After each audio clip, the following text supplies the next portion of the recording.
ஏகப்பட்ட அந்த ஒரு பியர் ப்ரெஷர் அப்படின்ற மாதிரி ஏதாவது பில்ட் ஆயிருக்கு? ஏன்னா அப்பா வந்து எவ்வளோ சக்சஸ்ஃபுல்லா இருக்காங்க, லைக் வந்து அதே மாதிரி இவரும் வரணும் அப்படின்னு சொல்லி லைக் உங்களோட ஃபேன்ஸ் நிறைய பேர் செலிப்ரேட் இல்ல பண்ணுவாங்க நான் ஒரு பியர் பக்கம். ப்ரெஷர் நான் பெருசா எடுத்துக்க மாட்டேங்க. ஏன்னா வந்து நம்ம அப்பாங்கிறது வந்து இப்போ உங்களுக்கு வெளியில பார்க்கும்போது இவர் ஃபாதர் இவர் சன்னுங்கிறது.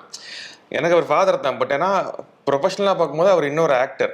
அப்புறம் இன்னொரு ஆக்டரை பார்த்து இவரை மாதிரி வரலேன்னு யோசிச்சா எத்தனை ஆக்டர்ஸ் இருக்காங்க. ஐயோ நான் அவர் மாதிரி வரலையே இவர் மாதிரி வரலையேன்னு யோசிச்சுட்டு இருக்க முடியாதுல்ல. எப்பவுமே நம்மளை விட பெட்டரா நிறைய ஆக்டர்ஸ் இருப்பாங்க, நம்மளை விட பின்னாடியும் நிறைய பேர் இருப்பாங்க. நம்ம போன படத்துக்கு இதுக்கு என்ன டிஃப்ரென்ஸாக பண்ணியிருக்கோம் அப்படிங்கிறத வந்து பார்க்கணும். க்ரோ ஆயிருக்குமா நாய்கள் ஜாக்கிரதையில் இன்னைக்கு எடுத்தோம்னா ஸ்டூடெண்ட் நம்பர் ஒன்று, இன்னைக்கு எடுத்தோம்னா ஆஸ் அன் ஆக்டராக க்ரோ ஆயிருக்குமா அப்படின்னா டிஃப்ரெண்ட்டாக அது எந்த அளவுக்குன்னு சொல்ல தெரியல. பட் க்ரோ ஆயிருக்கேன் அப்படிங்கிற அந்த ஒரு ஆஸ் அன் ஆக்டராக நான் சொல்கிறேன் பெர்ஃபார்மன்ஸ் ஆங்கிளில் அந்த ஒரு கான்ஃபிடன்ஸ் எனக்கு இருக்குது. ஸோ அதனால் குறிப்பிட்ட ஒரு நடிகரை அதை வீட்டில் இருக்கவங்களே பார்த்து நம்ம கம்பேர் பண்ணிட்டு இருந்தோம்னா அது வந்து அது யூஸே இல்லை.